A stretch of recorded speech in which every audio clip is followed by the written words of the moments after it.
મને એક સોહિલ પરમાર કરી જે છે એને મને કોમેન્ટ કરી છે કે તારા જેવા જે ફેંકવું છે એ સત્સંગ જે કરે ને એ ચાહના માટે કરે છે, પણ જેને સત્ય સમજાઈ ગયું છે કે જે એ આવા ફાંકા મારવાનો એની પાસે સમય નથી અને જે ખવરાવે છે એને ખવરાવવા દે. તું આડો પેડમાં પાપી, એટલે પાપી પાપ અને પુણ્ય એમાં હું માનતો નથી અને પાપ અને પુણ્યથી હું પર છું.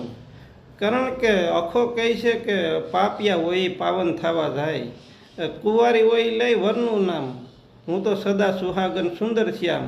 એટલે જે પાપી હોય ને એ પાવન થવા જાય, પહેલાં પાપ કરે, પાપથી ધન ભેરું કરે અને પાછું એનું જ પુણ્ય કરે. એટલે પાપી હોય એ પાવન થવા જાય અને પાપ અને પુણ્ય, સ્વર્ગ અને નરક આ બધું તમારા પંડિતો, પુરોહિતો અને ધર્મગુરુએ ઊભું કરેલું એક ષડયંત્ર છે. એટલે નરસૈયો તો એમ કહે છે કે મારું વનરા વનશે કે રૂડું, કે વૈકુંઠ નહીં રે આવું નંદજીના લાલ, કે વૈકુંઠ નહીં રે આવું. કારણ કે વૈકુંઠના લોક તો છે કે અતિ કૂડા, એથી વાસી વ્રજના જોને મારે રૂડા, નંદજીના લાલ કે વૈકુંઠ નહીં આવું. હવે વૈકુંઠ કહેતા સ્વર્ગ, અને સ્વર્ગપુરીનો રાજા એનો અધિપતિ ઇન્દ્ર, એને એની જે અપસરાયુમાં સંતોષ ન થયો, મેનકા ઉર્વશી એમાં એને સંતોષ ન થયો તો ગૌતમ ઋષિની ઝૂંપડીમાં ઘરેને બળાત્કાર કર્યો. અરે ઋષિ મુનિ સવારમાં સ્નાન કરવા જાય બ્રહ્મ મુહૂર્તમાં, અને સવારમાં વહેલા આવે છે એનું રૂપ લઈ અને છેતરી જાય છે. એટલે નરસિંહો કહે છે કે મારું વનરા વનશે રૂડું, કે વૈકુંઠ નહીં રે આવું નંદજીના લાલ, વૈકુંઠ નહીં આવું.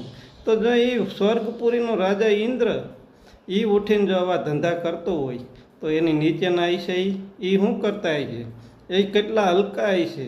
એટલે મારું વનરા વનશે રૂડું, કે વૈકુંઠ નહીં રે આવું નંદજીના લાલ, કે વૈકુંઠ નહીં રે આવું. એટલે પાપ અને પુણ્ય, સ્વર્ગ અને નર્ક એ તમારા પંડિત, પુરોહિતો અને ધર્મગુરુએ ઊભું કરેલું એક ષડયંત્ર છે. અરે સંત રાબિયા ભરી બજારમાં એક હાથમાં અગ્નિનું કુંડું અને એક હાથમાં પાણીનું કુંડું. લોકોએ પૂછ્યું કે તમે આ શું આવા જ્ઞાની થઈને, તો કે પાણી કે સ્વર્ગને મારે સળગાવી દેવું છે અને નરકને મારે ડૂબાડી દેવું છે.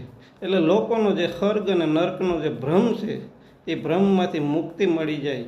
એટલે તમારા પંડિતો અને પુરોહિતોએ, અરે સંતો તો એમ કહે છે કે પંડિતે ખેલ બગાડ્યો આ જીવનો, પંડિતે ખેલ બગાડ્યો, સ્વર્ગ અને નરક ઊભા કરી અને એનું ઘેરે ઘેરે કે ઢોલ વગાડ્યો, આ પંડિતે ખેલ બગાડ્યો આ જીવનું. એટલે પાપ અને પુણ્ય, સ્વર્ગ અને નરક. અને મને ભલે ગમે એ થાય, હું સત્ય જ બોલવાનું છું અને સત્ય સાંભળ્યું છે અને સત્ય જ બોલવું છે.